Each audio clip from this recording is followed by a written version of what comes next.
You've cleared the independent director exam, you registered in the Databank, and then nothing. No calls, no shortlists, just silence. This is exactly why you're watching this. So here's the real question. Was the independent director exam meant to open a door or make you stand outside one? The second one is true. And I know at this point you must be feeling a little disappointed, let down that it is just put in the door. There's more to it. This is actually good news. I am Anvesha and I will take you through the various elements of personal branding to get into the door. The independent director exam, and now that you're an enlisted independent director, is the first step. And the compliance requirements you just fulfilled. Without that, you are not eligible. So, good job on that. If the exam or getting listed wasn't the whole target, then what was this all about? Think for a second. What do the board expect from you? What kind of help will they get by hiring you as an independent director? Take a moment. I'm not going anywhere. Got a guess? Hold on to it. And by the end of this video, you will know what your differentiator is and not your gap. Here it is. Judgment under pressure. That is the most important thing that the board is looking for. Now this point about your judgment is critical because the board wants you to do things on your own with your own abilities without them having to monitor you. I came across about a lady who got hired as an independent director into a business where they deal with only semiconductors. And when she was vetting the offer, she made the question to the CEO that I do not know anything about semiconductors, so why is it that you are hiring me? So the CEO said that I have a lot of engineers who work on semiconductors, but I need a fresh pair of eyes who has a product development experience. That is the insight that I want from you. That is the oversight that I want from you, and not exactly what an engineer is doing. Do you get my point? It's more about your exclusive value that a board would hire you for, not something which is commonly available in the market. How do you know what is it that you have is going to be valuable to the board? Consider what you've done in the past, the last few years. That is where the answer lies. You must have done something which has benefited the organization. So I'm assuming that you are a high performer. Unless you are good at your current role, you will not be able to become an independent director or succeed as an independent director. Independent director, the role requires honest skills. Skills that will give value to that organization. Now, for example, if you are from a PA background, say you've done some sort of an auditing work, and in that piece of work, you identified some sort of an inconsistency that probably your seniors did not. So that is the value add that you have. Or say you're into IT security and you have solved a particular problem which others did not see. Maybe, a vulnerability that others did not see. Maybe even the automated systems that have been put in place in detecting. So those are the goals that you need to mind on. We can sum it up as a problem of invisibility. You already have some skills, but whoever is hiring you cannot see that right now. And that's what we will focus on. Now that we know what are the skills to look at, consider or hone, and how will we make it visible to the person hiring. You may be thinking that, oh, this is a very long drawn affair and I'll come back later. Let me tell you that there is no idle time here. Whatever you're doing in between today to when you want to get this opening as an independent director, this time frame where whatever good work you're doing is what you need to showcase. That is personal branding. And if you need more evidence, more encouragement, Simon Sinek was talking about leadership as a function. And one of the things that he said was, to be a leader, you don't need a title. You can act like one anytime. So that's my point here. Today, you may not be holding that title of an independent director, but there's nothing stopping you from building your skills, from showcasing your skills. You've got to play the role before you land the role. Honestly, you don't need a better shining career right now. All you need is a system that allows you to project what you're doing right now to your recruiting managers. So as a career coach, I actually work at this stage of professionals where they have the basic qualification but do not know how to showcase it. So I'm going to give you 4 moves, and all of them are doable in 1 quarter, nothing more. It wouldn't take a lot of your time, but yes, it needs commitment. First and foremost is, what comes up when you search your own name? And this is not a theory session. I actually want you to pause the video and do it. Pause it and search.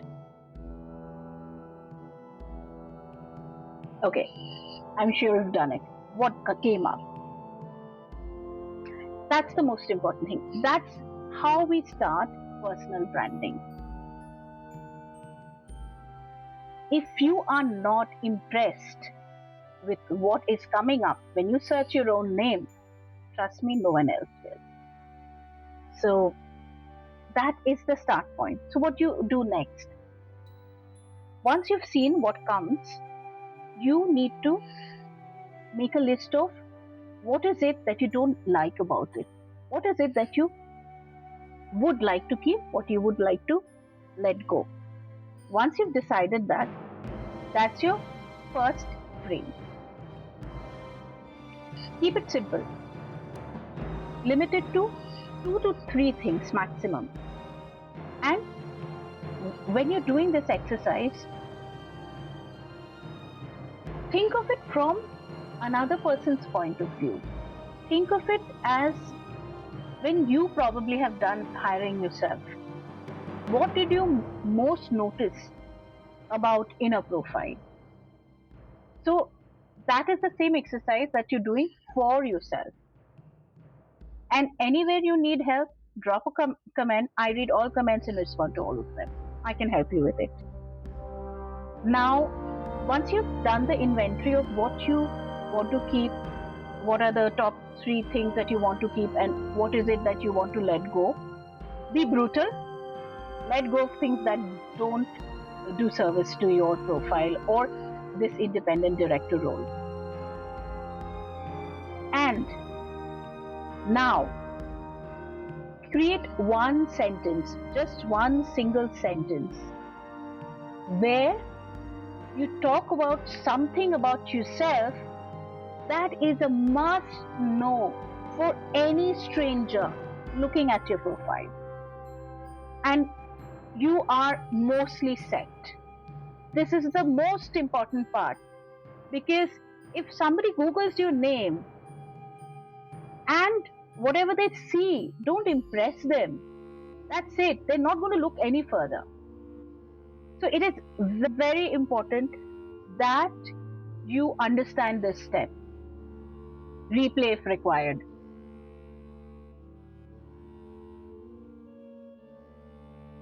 Now, next step is go back to your Databank profile where you have your empanelment details, your DIN number.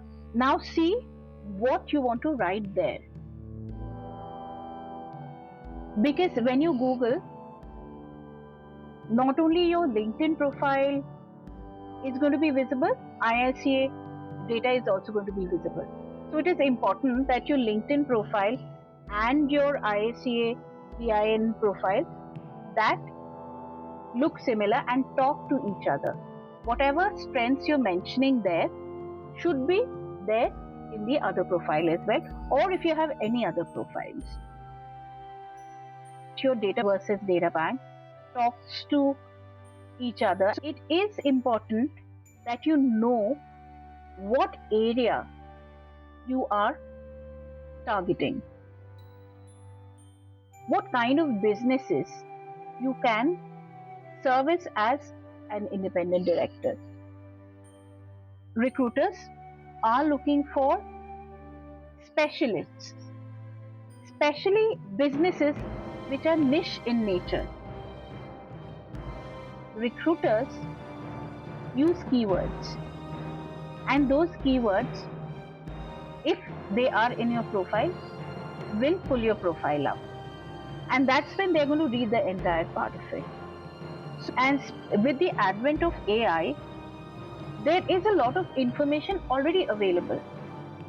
So from the independent director, the ask is even more high quality. Your personal attributes, like your judgment, your own experience, how you have seen the world, how you've seen it evolve, what were the mistakes that were made in a business cycle, those are things that you need to highlight in your Databank profile. That's when you establish yourself as the right candidate for that particular recruiter, for that board of directors, for that set of people looking at your profile. You will see, once you've done these steps that I mentioned, automatically you'll see higher profile views, your own profiles viewed by different people higher number of times. That's the first indicator. Second is when you start getting calls. You may not still land the thing, because it's a very nuanced dance to hire an independent director. If you watch my previous videos, you'll know there's a lot of rigor in this process. While you yourself, you're taking a risk, they are also taking a huge risk. So therefore, this dance is very critical for both the parties involved. Now, imagine you have Googled someone's name. Let's use any name, say Ram Kumar, and you go to 5 profiles, of which some have data in it and some are blank or have very little data. Now you tell me, which profile will you click on? The one which has very few data, or the one which is looking complete, even though you still haven't read it? It's just by the first glance at it. A blank one reads, this person is not serious. Someone collecting credentials, not building a career. Now, next is networking. Now, I'm sure everybody's told you that go and meet a lot of people. But what set of people? Who do I go and talk to? So I've come up with some examples. If you need specific information as to which chapter you should go, put it in the comments. If you're from finance, options like ICAI, ICSI local chapters, IOD regional conclave. If you're into IT, then you have ISACA chapters in Chennai, Bangalore, and Delhi all run very regularly. If you're in manufacturing, you have CII, and I know CII has chapters in all major Indian cities, and they, even if they're not present in your location, they have symposiums from time to time, and very experienced and knowledgeable people are there. I've personally met such amazing professionals there. The thing here is not just showing up once, you have to show up repeatedly. That is what networking is. It's not visiting one of this once in 10 years. You have to make people know remember you for something significant. So maybe there's a panel discussion going on. The questions that you ask, that's an important thing. People who ask smart questions in the room will get noticed. And the other way is, after the session is over, go and meet people, go and talk to people. I know there will be some of you who are not really that outgoing in nature, or you might feel, I don't know what I should talk about. If you are in early career stage, you can always go and ask for advice. Find out someone who is from your similar field. If you are from an auditing background, there will be CAs there, so talk to them, ask them how certain complex problems were handled by them, or maybe talk about a new legislation that impacts your work, or maybe changes in tax structure. There are so many topics. I'm sure you will know many more other areas that you can talk about, but I'm just giving you some options. It need not be something which is very exclusive.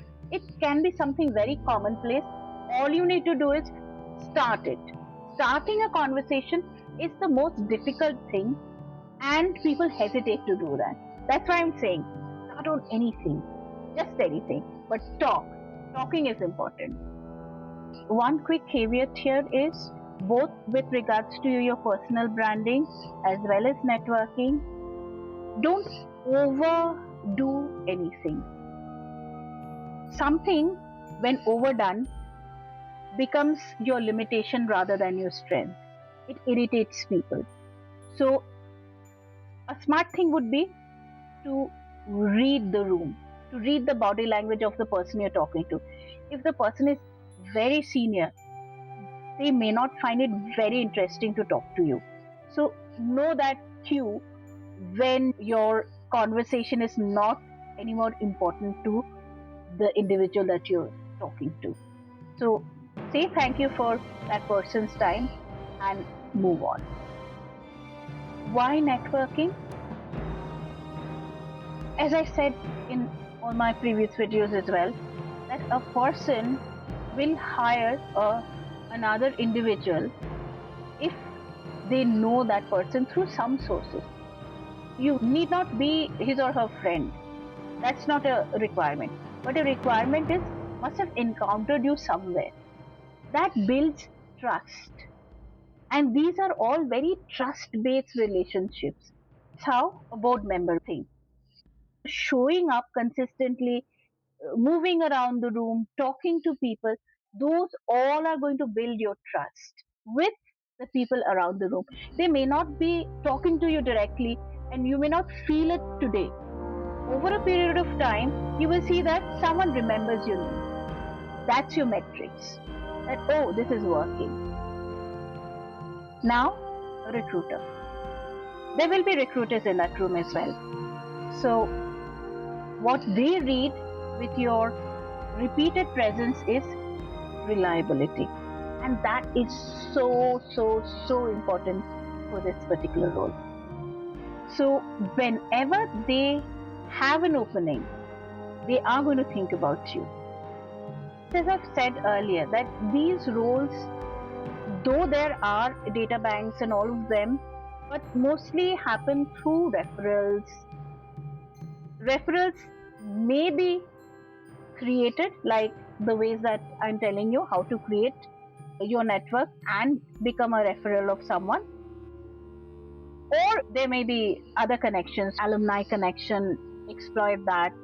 If you think that your alumni group has a lot of potential recruiters, or there are a lot of board members, get in touch with them. Generally, you don't need to prove a lot when you are an alumni of that particular institution, because there's that brotherhood which will push you through. One more way to build credibility is getting featured or quoted. I know it may seem little difficult at this point, given that you are still learning this process. I wanted to bring it to you, put it on the table, so that whenever you're ready, you can use this. A little piece that you publish for ICAI or ICSI, or a comment to anything published by CII.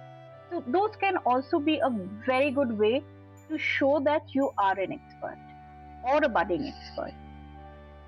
And one important thing I wanted to share with you here is, while personal branding, networking, all of them are your efforts, when it becomes a referral from someone else, a third party point of view, then you're not beating your own drums, but someone else is referring you or someone else is quoting you, that is gold. Now, how do you know that it's working? It's working when people reach out to you after reading that piece and referencing it. So you know it's working. And that's your reward right there, isn't it? And for the recruiter, displays active engagement with governance discourse and not just collecting credentials. One thing that I've seen even very experienced professionals miss is documenting things about their long experience, about their long successes. None of them have documented it. For heaven's sake, document, because you're going to forget what you have done now and how you worked out this problem, or how did you achieve this success. So when does it become believable? It becomes believable only when you're able to give those little data points about that engagement that you drove clearly to success. So that's what I'm talking about. Saying things in a generic way does not help. If you have a chronicle, it's so easy. All you need is record some audios. Whenever you've had a particular success where someone gives you a pat in the back, or even don't wait for someone to give you a pat in the back. If you know that you've solved a difficult problem, just make note of it. Because it is there at the top of your mind today. You'll forget it tomorrow. I have interviewed more than 2 lakhs of people across career levels, and when I ask especially tenured people to talk about their successes, most people take a good 5 to 10 seconds to tell me something which is really substantial about them. You have a very limited period of time when you're either networking or when you are getting that option to showcase yourself. So you need to say that one important thing that the board wants to hear or that the recruiter wants to hear, not the multiple other things you've done. So which is why this is very important, this documentation. It will help things that you otherwise would have forgotten to be somewhere, so that you can remember and bring them to the front of your mind as needed. Keep it simple. Think of it from another person's point of view. Replay if required. Please go through all the steps. Back to where we started. Was clearing the exam supposed to open a door, or did it just get you standing outside one? Now you know, it was always the second one. And that means the silence you've been sitting in isn't rejection. It's just the gap between registering and becoming visible. A gap you can start closing today. You're not behind, you're early. And early, used well, is the only real advantage if you're building towards this, whatever field you're coming from. Tell me where you are in the comments. I read everyone. See you in the next one.